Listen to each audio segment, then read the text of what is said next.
Good day, my beautiful family. I am Amanda from the Marabella Open Bible Church. Today I would like to speak to us concerning the trap of offense and the remedy for it. Family, the Oxford Language Dictionary defines offense as an annoyance, irritation, anger, or resentment brought about by a perceived insult or disregard for oneself, standards, or principles. Fam, we tend to forget that we live in a fallen world, and Jesus says in Luke chapter 17 verse 1 that offense must come. So family, how do we prepare ourselves for the inevitable? Firstly, let's understand that it could be our perception of being offended.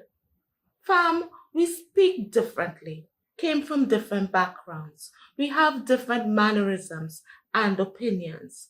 Sometimes we may be a little too sensitive for what one may be perceived as hurt is an afterthought for another. Family, Jesus says that we ought to love one another in Matthew 5:24.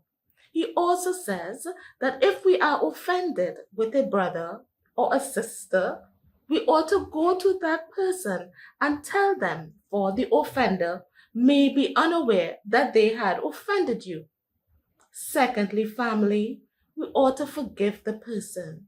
Remember the parable of the unforgiven servant who was sent to the torturers because of his unforgiveness for someone else when the king had forgiven him of so many wrong, all his debt. In Matthew chapter 18, verse 21 to 35, God shows us mercy, so we ought to show each other grace, love, and mercy, for we want to be like Jesus.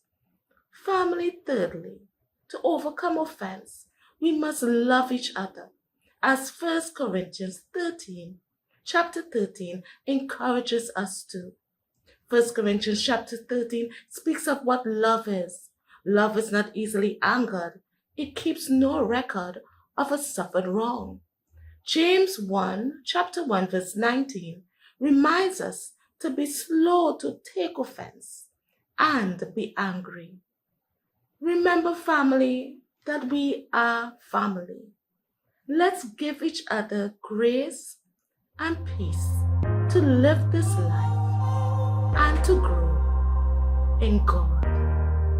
Have a great day, family.